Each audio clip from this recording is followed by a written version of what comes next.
And with this Monday Night Raw, we kick off with the SummerSlam contract signing between John Cena and Daniel Bryan. But we have Brad Maddox questioning John Cena of why he chose Daniel Bryan to be his opponent when he could have chosen anyone else in the locker room. And Cena's reason for picking Daniel Bryan was the fact that he asked the WWE Universe what they wanted. The WWE Universe answered John Cena and they were just screaming for Daniel Bryan.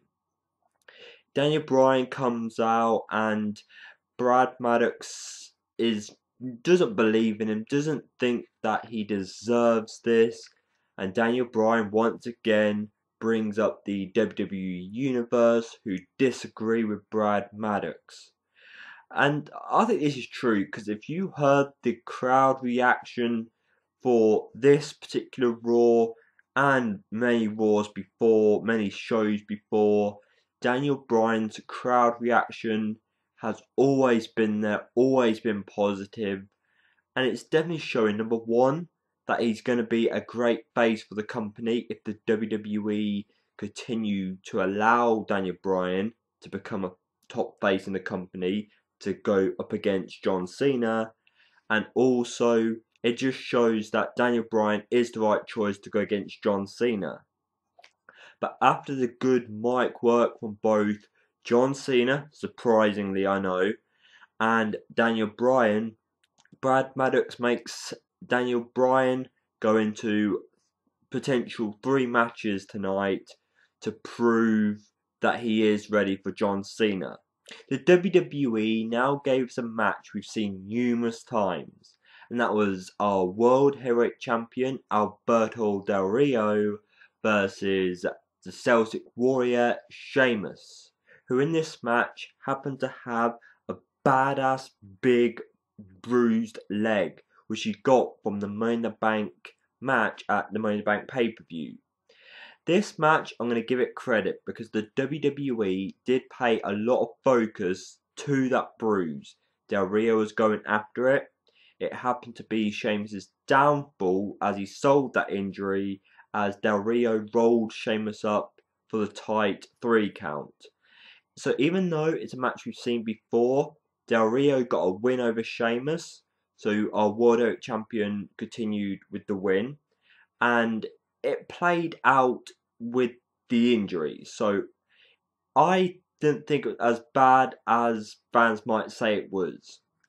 As I don't review SmackDown, I didn't get the opportunity to talk about our new SmackDown General Manager, who, after a job evaluation where Triple H, Vince and Steph all came down to the fact that Vicky was fired, Vince McMahon gave her a job on SmackDown as the general manager.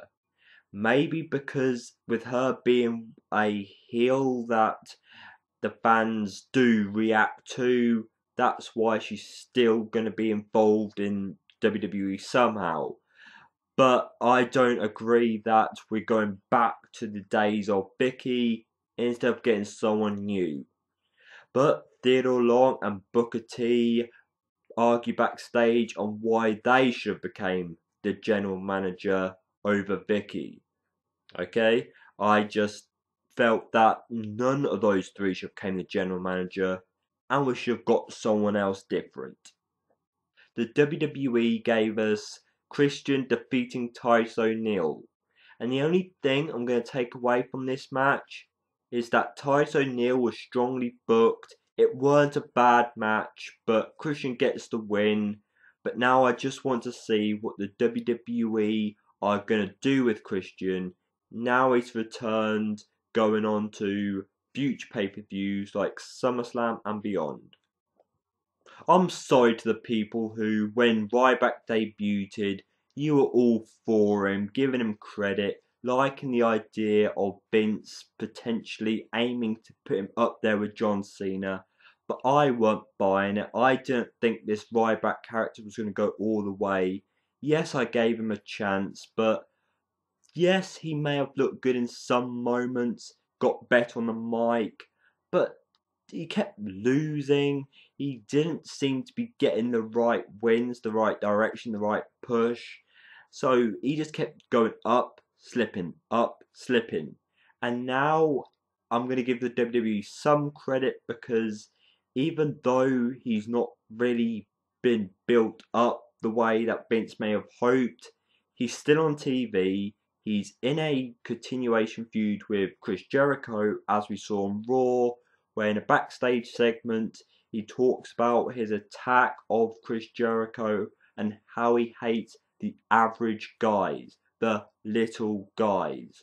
So in Ryback's mind or words, Chris Jericho's a little guy, and that's why he attacked him, and why the feud is potentially going to continue going on to SummerSlam. For quite some time now, I've really enjoyed what the WWE have been doing with Mark Henry. He's been a really strong character, really strong heel, really great on the mic, good in matches. But now the WWE are using him to either be in a 3-on-3 with the Usos to go against the Shield, or maybe this is just to eventually pair them into the Usos versus the Shield, and Mark Henry versus Dean Ambrose for the United States Championship. Either way, it's another feud for the WWE, but I do question why a strong heel like Mark Henry is getting involved with a heel faction like the Shield. Even though I felt the Christian versus Titus O'Neil match was somewhat competitive, the match between Ziggler defeating Darren Young weren't as good. But after the match, Langston comes out with AJ, and Langston and Ziggler just fight it out before Ziggler quickly flees the ring. So it looks like the WWE are giving us this feud going to SummerSlam.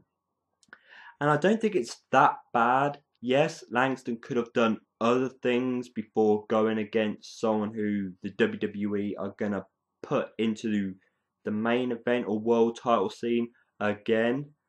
But it makes sense to eventually give us this feud where Langston's been side by side with Ziggler before. So at least it's another feud the WWE are going to be working on and potentially giving us at SummerSlam. In the past, we've had different TV segments for wrestlers. Highlight Reel, Carlitos Cabana, Piper's Pit, and then we get to Miz TV.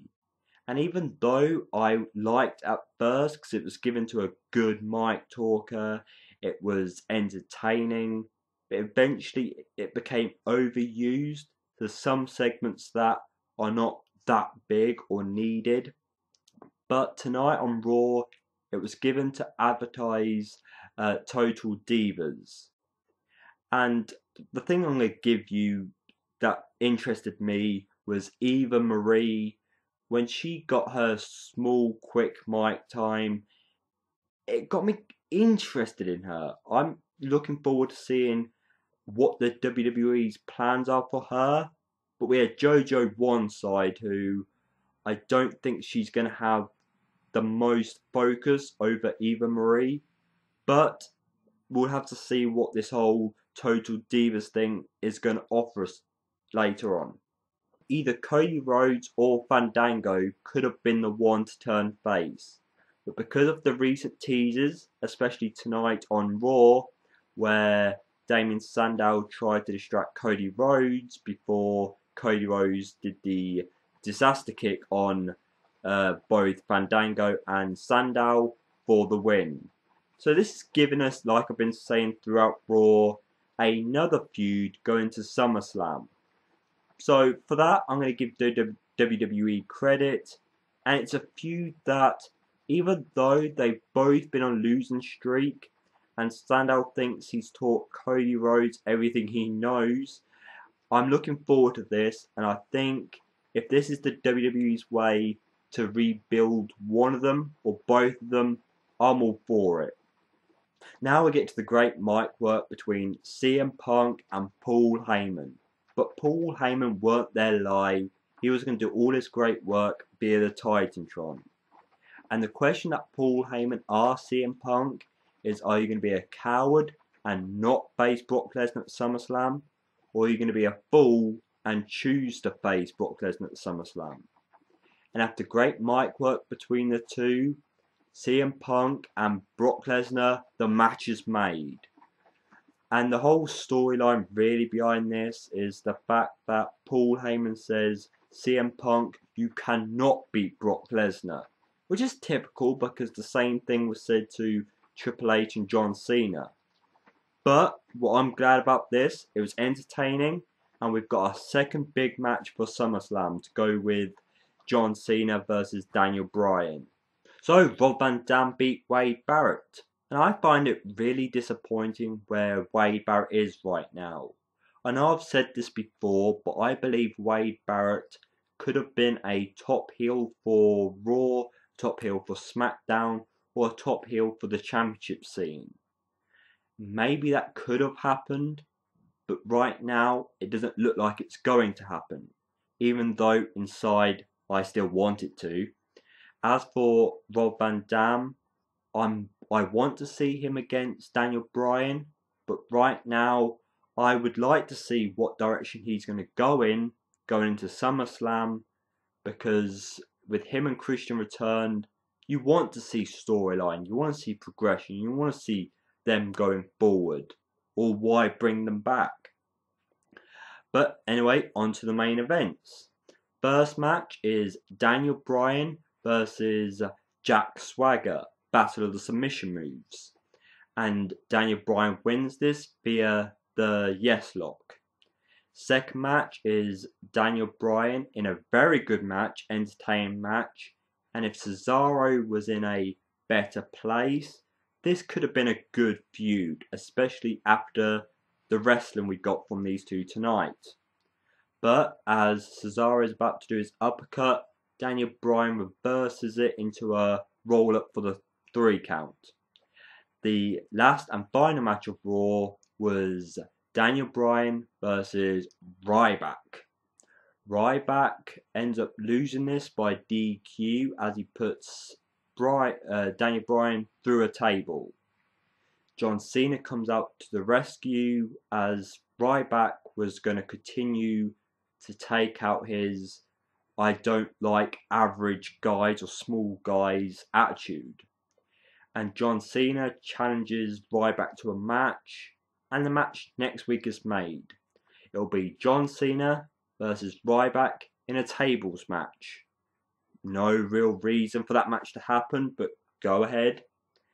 And we have Daniel Bryan versus his tag team partner, or his ex-tag team partner, Kane. Which I believed Kane could have been one of the 3 tonight. But I guess the WWE wanted to get Swagger, Cesaro, and Ryback in a match tonight on Raw. So I guess that was okay.